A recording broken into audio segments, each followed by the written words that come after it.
Chapter 17. We're about to get going so we can see what's happening with Brady and if he really struck Emily or not.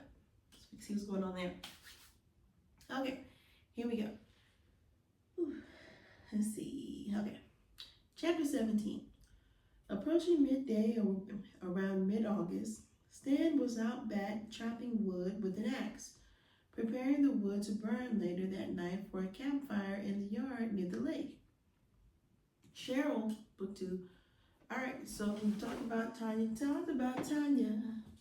Let's see. Cheryl.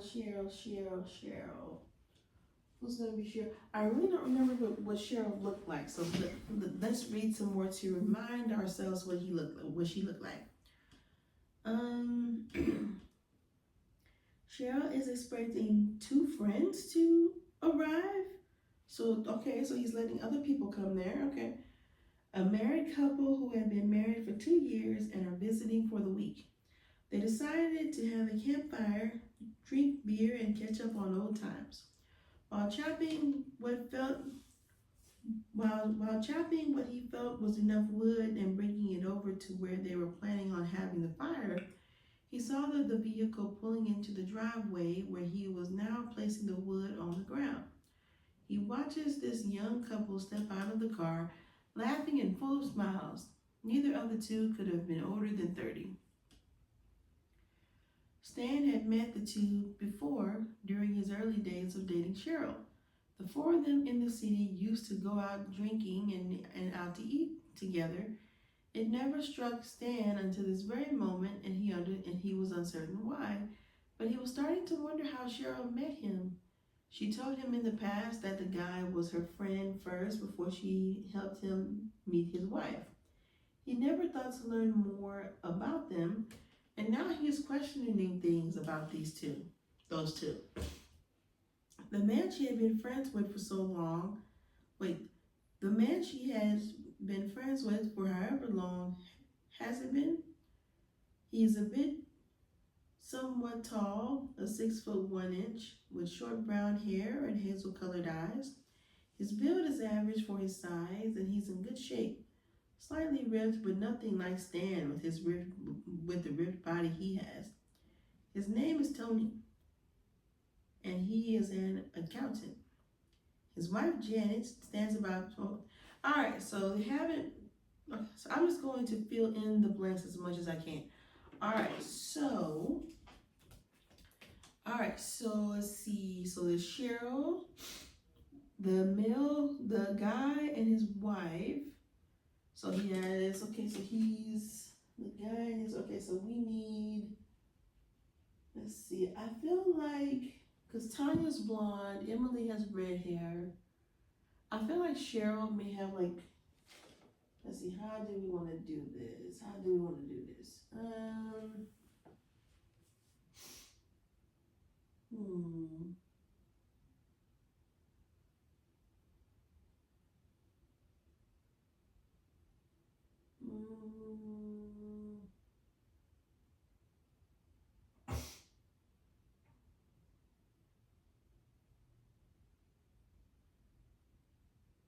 All right, you know what? This is going to be the couple. That they are having dinner with. Now, granted, he said it couldn't have been more than 30, and I don't know how Bob and Linda are, but we're gonna say that they are young. Okay. They never really did talk about their age. I assume they're in their 30s. But yeah, it is what it is. Okay, so we got the couple, and then we need someone to be Cheryl. All right, Stan, let's just do it right. Let's just make this Cheryl. Boom. It only makes sense. All right, so this is gonna be Cheryl. Okay, perfect match. Perfect match with a perfect match. Okay, technically she's a better match for Sora, but hey. All right, so here we go. Okay, here we go. Y'all ready? Okay, let's see. Get my hand. Okay. He is a bit somewhat tall, 6 foot foot 1 inch with short brown hair and hazel colored eyes. His build is average for his size, and he's in good shape.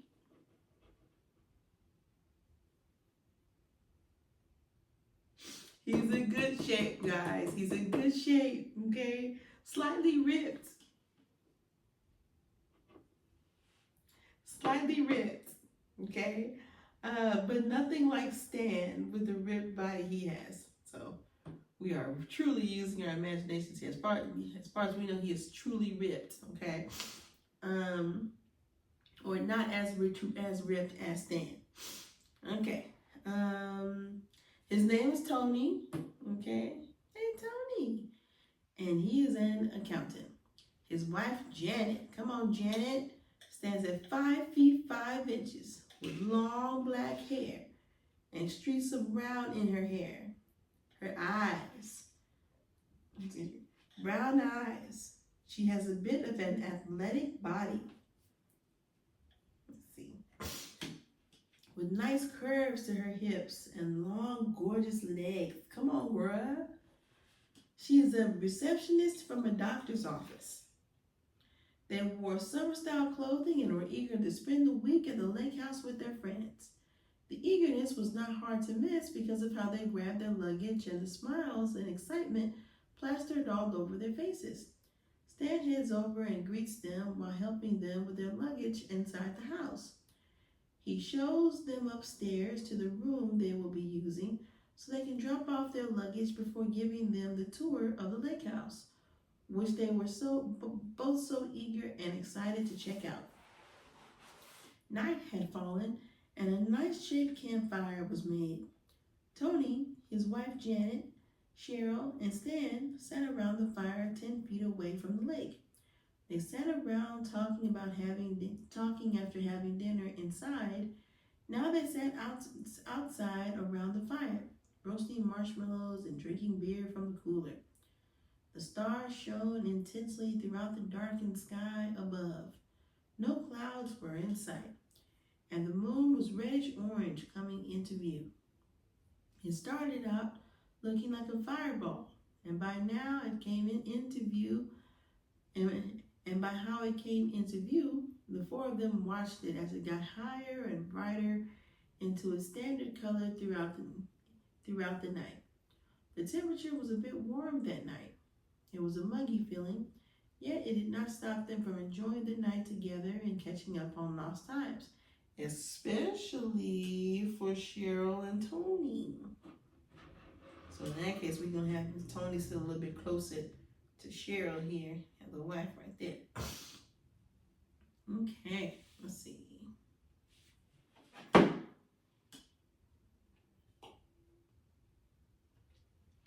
As these two were talking, Stan had noticed throughout the night how often Janet would sneak a peek towards him, and when he'd spot her, she'd casually look away or take a sip of her beer. The night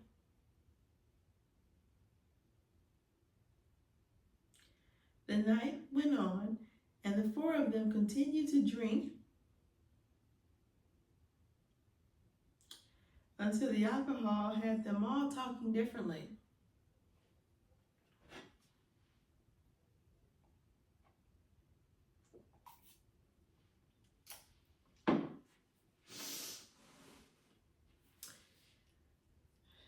The moods had changed, and everyone was becoming more comfortable speaking their minds.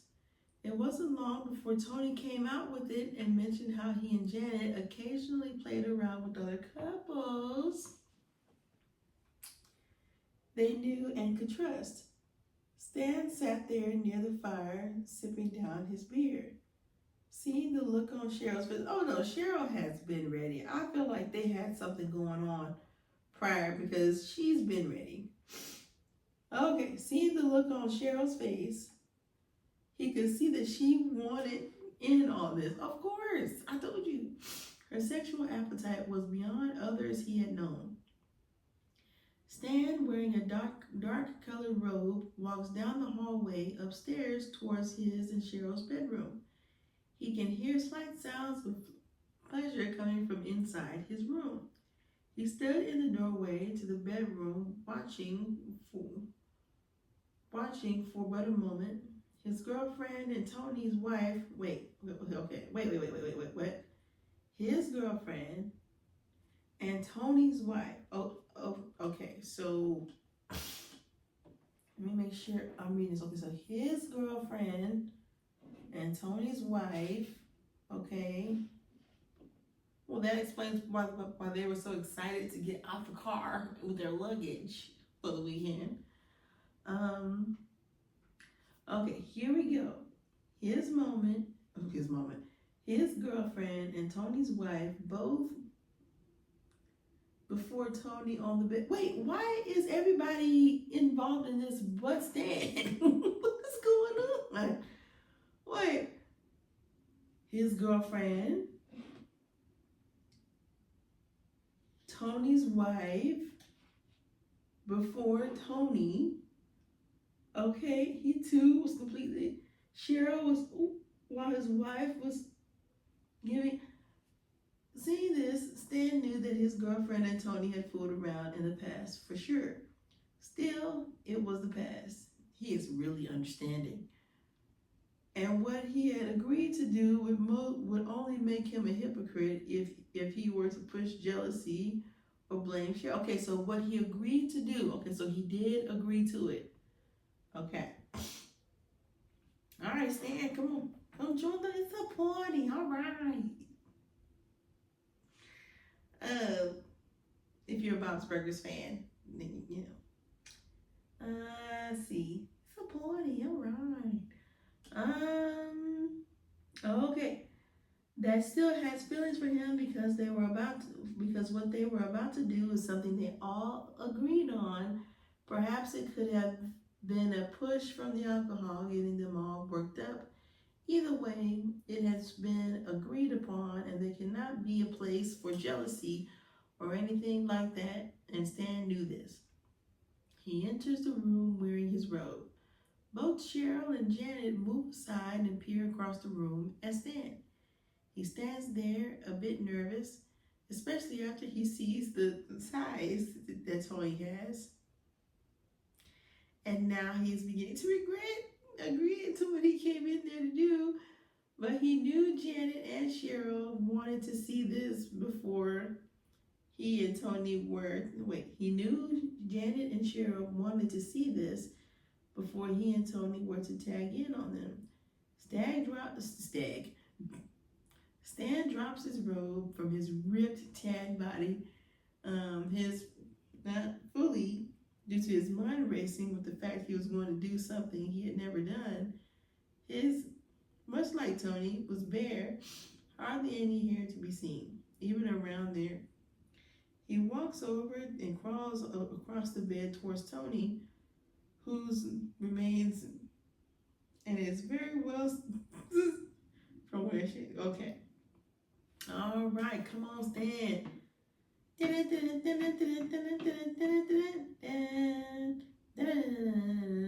Okay.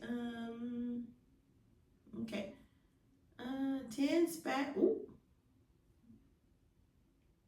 wait a minute. Stan spat on his fingers to use lube. To lube.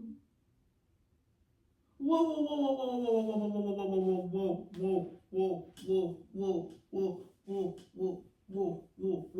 I'm reading this wrong. Hang on. Stan spat on his two fingers to use to.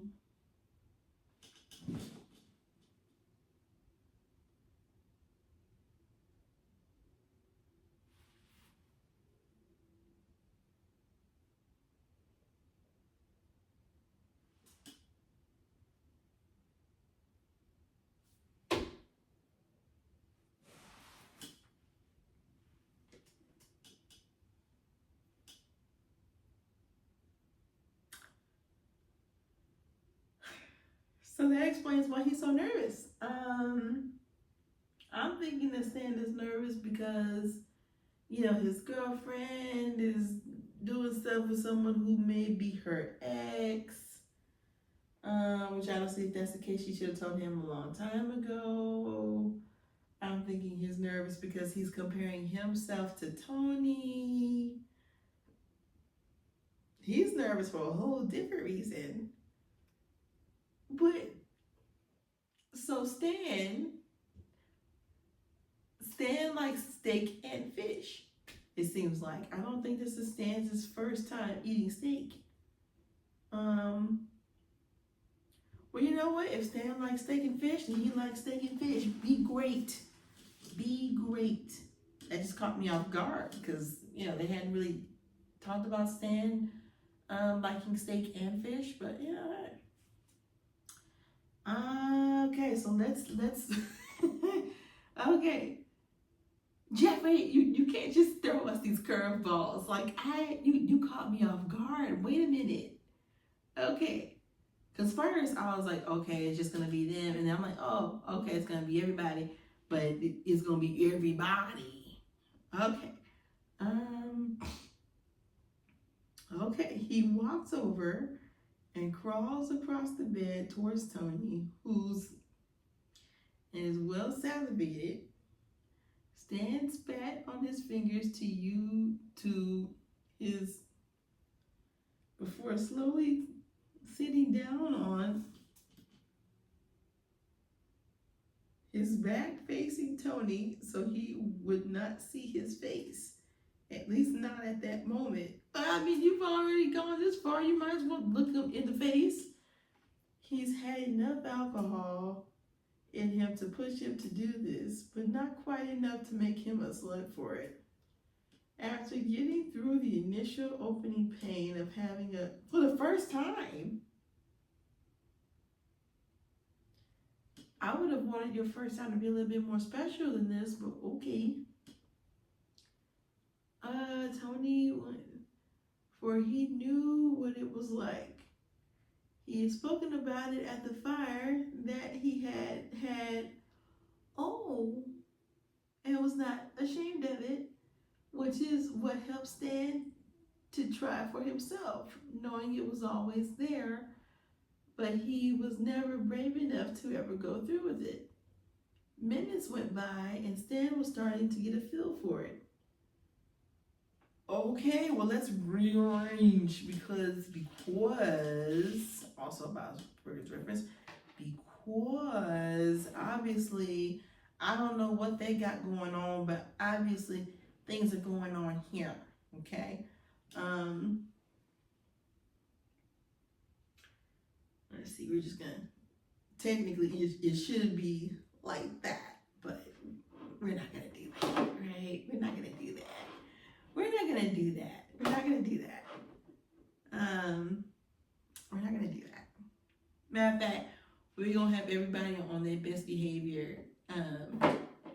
So we're just gonna have you saying here, here, here, and here, because this is taking our turn. Okay. Ooh. Let's see. Minutes went by and Stan was starting to get a feel for it.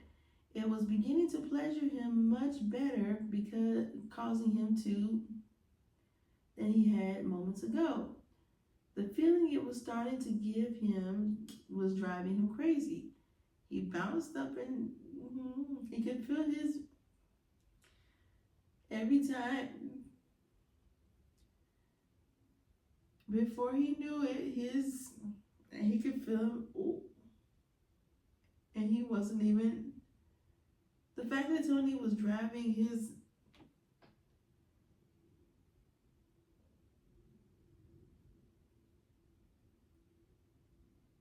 okay, wait, later into the night, oh, okay, so you got,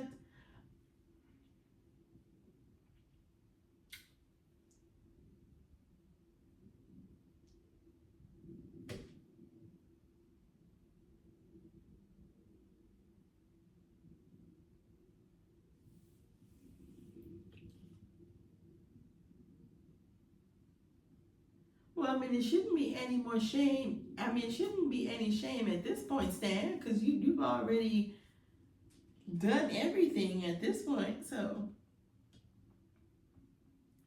the night had become about pleasure and drunken desires. There was no blame to give, no cheating, just complete agreement between all four members having fun. Emily is lying on, okay, back to Emily. Okay. All right. Well, Emily, okay. Oh.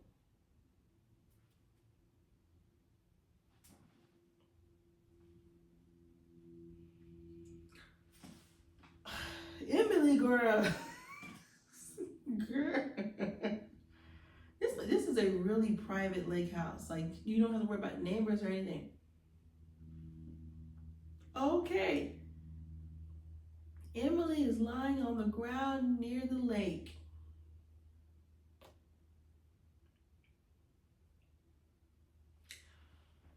Okay, well, she is reading the book. Okay. Okay. Shortly, just as Emily felt she was about to, Brady walks up to her, disturbing her in the process while clearing his throat and looking down at her with him starting out. Okay, sir, look, if you're going to come over here, like,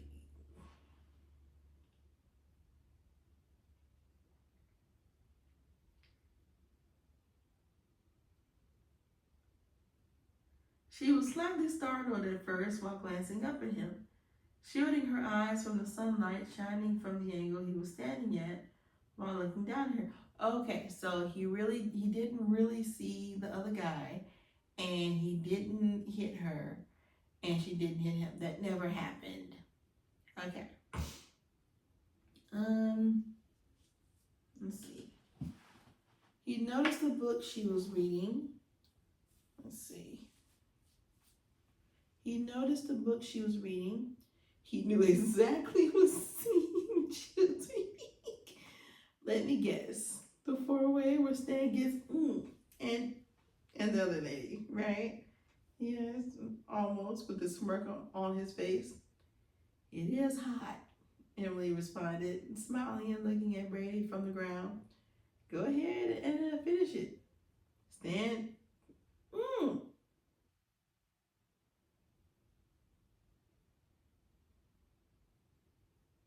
I was about to say, like, you just gonna leave? Emily called him back, telling him to stay a while longer and giving him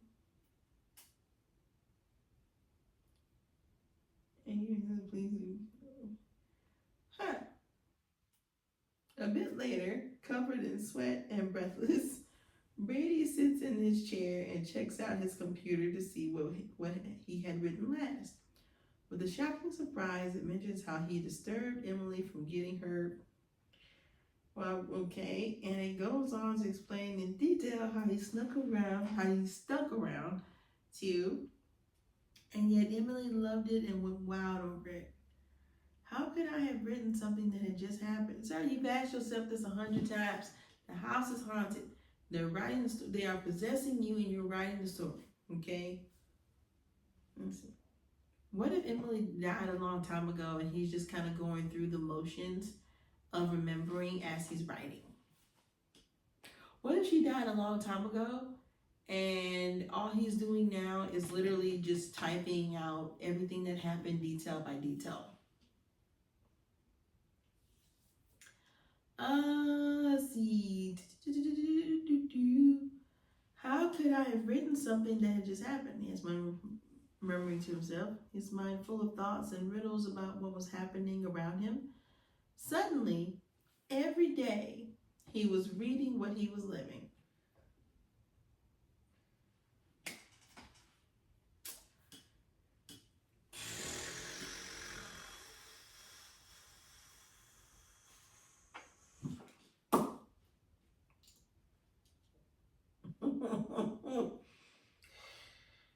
You guys, when I tell you Jeffrey caught me off guard, okay? I had a feeling like as soon as I read that another couple was coming there and they had their luggage to stay for the weekend, I was like, okay. And then, who was it? Who knew each other? Tony knew Wait, what? Tony knew.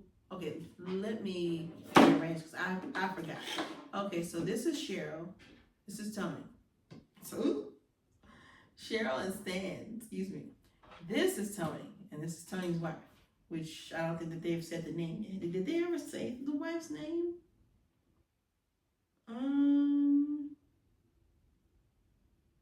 Let me see. Let me see. Janet. Okay, Janet. Okay, her name is Janet. The road was hard, but I ran it. Janet. Okay, so Cheryl has a past with Tony, and Cheryl introduced Tony to his wife, Janet. Okay, so I do feel like there was a little bit of dishonesty there, because if you were messing around with him, then at the very least, you should have told your new boyfriend that your ex-boyfriend is because they have gone to the movies together, out to eat together, all these different things. I don't know about the movies, but they hung out a lot in the city. So, ooh, goodness gracious. Well, that was a lot of spice. Okay, that was a lot of spice. I had to have everybody just sit and chill, because it was taking a turn, and I had to try to turn it back before it went that way. I had to turn it back this way. Okay. Okay, well, almost the whole gang is here. Minus Tanya. Talking about Tanya. All right. Well, Cheryl is a wild one. Okay, I feel like with Tanya, he actually loved, and I feel that with Cheryl, he had a lot of good times, right? Because he was like, oh, her appetite was more than he was used to, blah, blah, blah. I think that she was more so just a fun, I don't think that he had any emotional ties in there. Which also may have been another reason why he was, totes fine with including these two in the mix. But yeah.